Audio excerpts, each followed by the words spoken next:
mom and the children were out of the car and they were okay.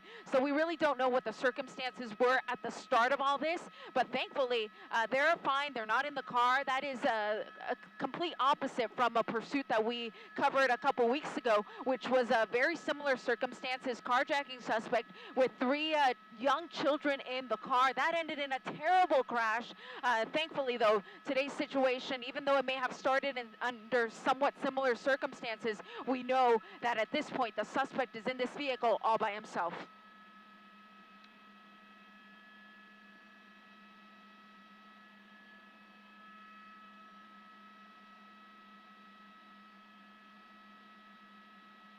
Yeah, Colleen, it's also been difficult because we're so close to John Wayne, so that's why we were kind of maneuvering there just a few minutes ago. But this is, as I said, right next to John Wayne. We're off of the 405 freeway continuing south.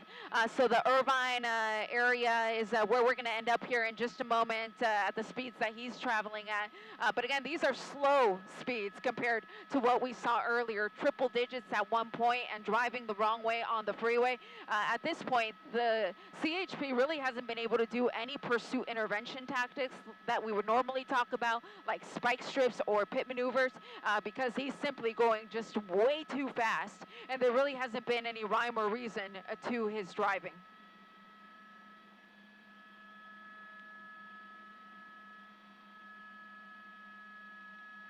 Correct, yeah, this is a bigger car, and at the speeds that he's traveling at, they simply haven't been able to get him slow enough, and even then they would need a larger police vehicle, a similar sized SUV, to be able to do an effective pit maneuver. But I should also mention that right before we got overhead, we did hear that he was involved in a vehicle collision with another car. Now, we haven't gotten any follow-up on that as to if anyone was injured in that collision, but just looking at the car itself, I really haven't seen much in the way of damage to the vehicle itself, so I can only assume that it wasn't a major traffic collision, but that was right off of Garfield near the 105 freeway, and right after that crash occurred is when he jumped on the freeway, and we've been on the freeway ever since.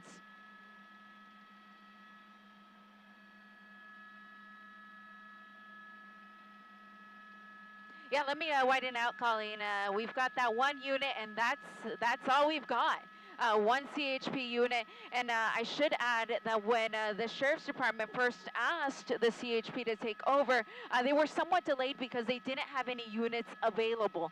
But this officer was actually at the end of a off-ramp right when the guy went by at 100 miles an hour, so he was able to get behind him. But at this point, he's the only unit behind him, in addition to the sheriff's helicopter overhead.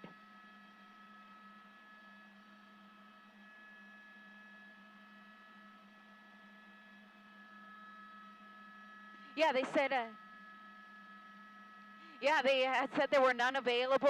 Unclear to me if perhaps there's some other traffic accidents on these Orange County freeways that they were tending to, or were simply out of pocket. Maybe they were just a little bit too far at the time to try to get behind this guy. But thankfully, the officer that we see here wasn't too far away. He was able to get behind him, and he's been behind him ever since, kind of keeping a distance, though, not really right on his tail. So trying to give him a little bit of breathing room here. But at this point, that officer waiting for reinforcements on the ground. And again, it's still the LA County airship overhead, but we're deep into Orange County now. We're still in Irvine here, and I wouldn't be surprised if the Orange County Sheriff's Department came in to take over the chase. Angel, thank you.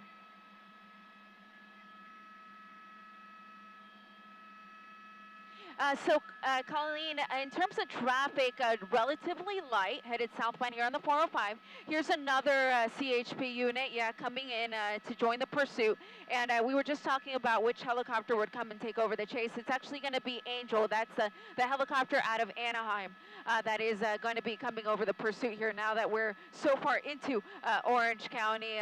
Essentially, we're almost to the El Toro Y, which is, of course, where the 405 freeway comes to an end at the 5 freeway near the old El Toro Marine Base. So we are just moments from being there at the interchange.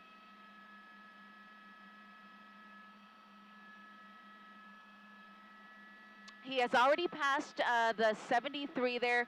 He had his chance to get on it was when he was near the airport, and he didn't do it. So at this point, he's fully committed here to getting onto the 405 South and then the 5, because the 405 does come to an end here. So he's going to be forced onto the 5 freeway. He's currently set up to stay in the carpool lane, and these are those flyover lanes here right at the interchange with the 5 freeway. So he'll be committed 5 South if he does decide to stay on the freeway and doesn't exit before then. If he does exit before then he would be in Irvine. And at that point, Irvine Police, of course, is the patrolling agency in the city of Irvine, but the California Highway Patrol would stay behind the vehicle even if he does exit on a surface streets. Thank you.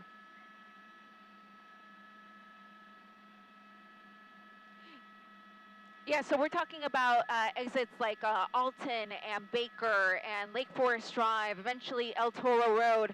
Beyond that, we've got Aliso, we've got Oso, Ortega Highway, and eventually the 5 freeway going to take us all the way to the border if he does stay on it.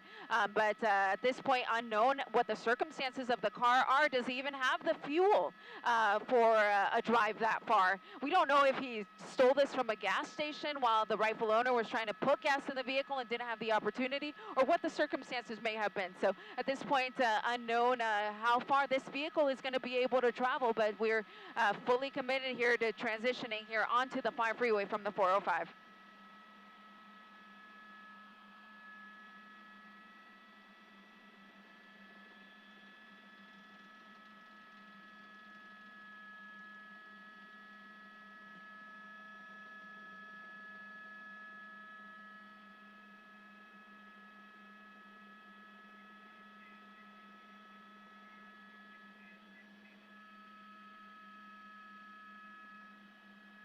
Hey there, Colleen. I missed your question. Sorry about that. Go ahead.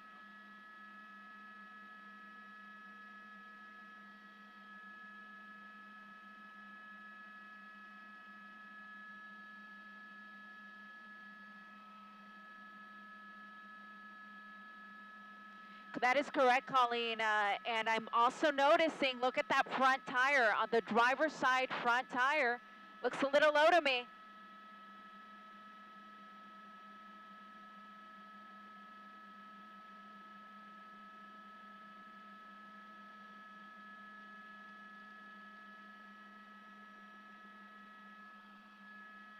Yes, definitely slowing down. And as far as I know, they didn't set up any spike strips. I didn't see any. I didn't hear it mentioned on the police scanner either. But he could have hit something that punctured that tire. And I am seeing that front driver's side tire deflating significantly here. It's definitely flat. I don't know what the other side looks like. We just saw the tire go by. There we go. Yeah, so looks like we had that tire tread rip off the vehicle, so hopefully that's what's going to bring things here to an end, hopefully a peaceful end, as we continue southbound on the 405 freeway into Laguna Hills.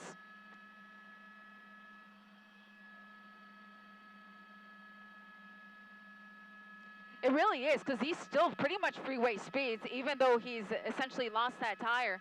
The back tires still look good to me. I don't know what the passenger side front tire looks like, but pardon me. Yeah.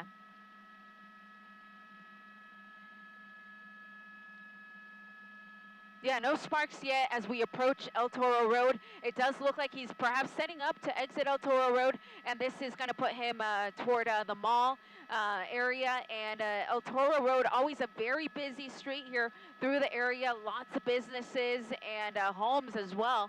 And so you see the CHP units there behind him.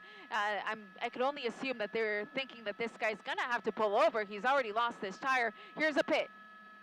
Yeah, here we go on El Toro. They just hit that rear bumper, and it looks like he's able to regain control. But they're not giving up. They're going to give it another try here on El Toro. Yeah, so slowing down here. Turns are always a great place to do these. So let's see if they try it again on Avenida de la Carlota and El Toro. He's up on the sidewalk, and officers are going to get in position here to try to take this guy into custody. So they'll really slow things down here. You'll see the officers here with their guns drawn. I'm not seeing any movement here from the driver just yet, but officers will be making call outs here. Here's the door. So driver door opening. He just threw something out. We're coming around to clear that tree there, but the driver is stepping out. So appears to be complying here with the California Highway Patrol at the termination of this pursuit. His hands are up in the air.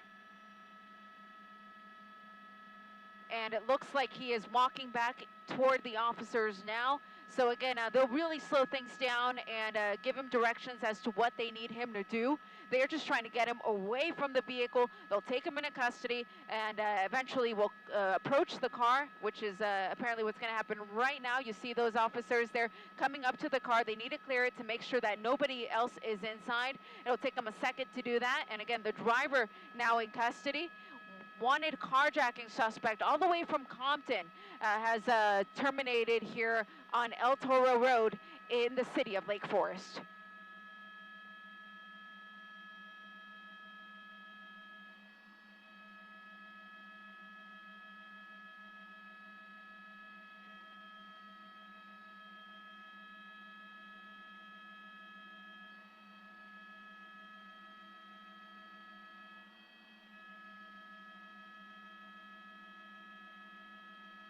Thanks, guys.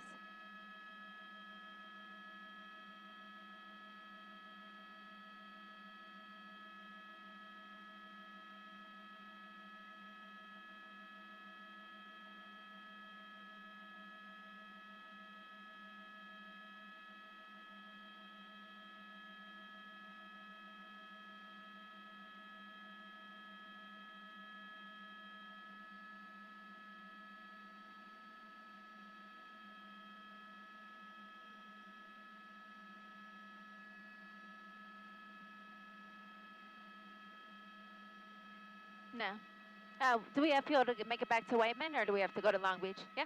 Okay. Hey, guys, we're short on fuel, so we're going to start making our way back to Whiteman. Cool. Thanks, guys.